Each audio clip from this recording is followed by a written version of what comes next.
So, can you guys just tell me a little bit about what Access Bike is? So Access Bike is a community project which kind of takes the form of a open door bike workshop, getting kids engaged with something practical, kind of creating a safe space for kids and also disadvantaged people. It's also a space where we can do loads of creative stuff, basically provide opportunities for young people by fixing old bikes. We also do a bit of mentoring type stuff where we spend a lot of time one-to-one with people that have either asked to come to Access Bike or being referred, and we work with them down in the workshop as well.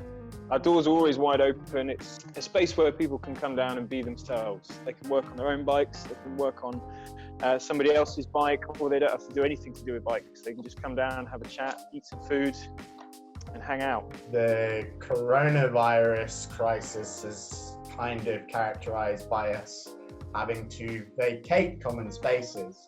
So that seems that it would pose quite a challenge to continuing with Access, but you guys have actually been coming up with some really interesting ways to keep the whole thing ticking over. So could you just say a little bit about what's been going on there?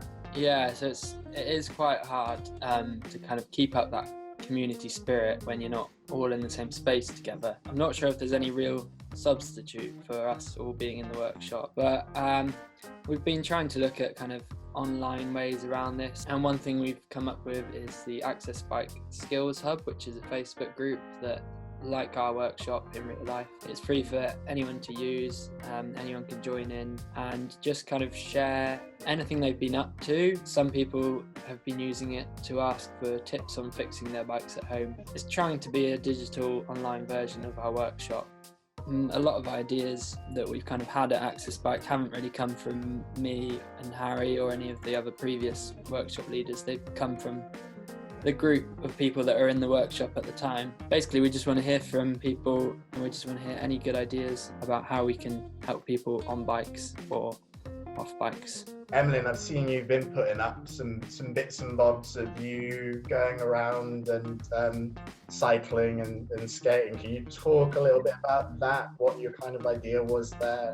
Normally, on the weekends, I would go on a cycle ride or do some skateboarding or mountain boarding. They're some of my passions, but I just thought, as we can't meet with people in real life, kind of got to move that online as well, and also in the hope to show some of the young people at the workshop that we can still get creative at home, like with building ramps and stuff and trying to learn new skills. For example, I've just grabbed a unicycle from the workshop, so I might be filming my progress with that.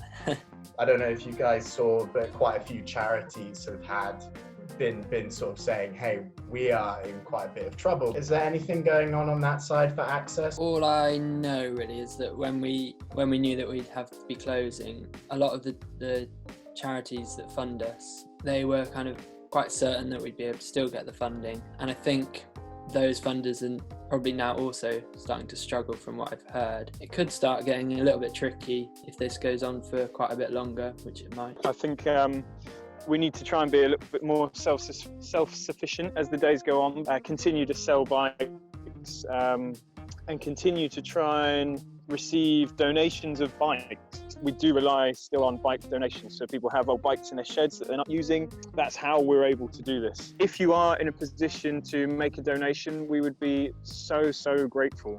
You can donate money by going onto our website and clicking on the donate button. Otherwise, you can email us. Our email address is also on the website. Have you thought at all about when our lockdown is released, about how you're going to start back up again? We haven't really discussed it because we've just kind of been taking each week as it comes and realising that it's quite hard to plan for these things. Just have to be adaptable and just taking it slowly and making sure that we're all staying safe. I think it's going to be super important for everyone after weeks and weeks of isolating themselves from people to have that community social space where they can just come and engage with other people. I think we'll just have a bit of a kind of a month-long party when we open again. Yeah.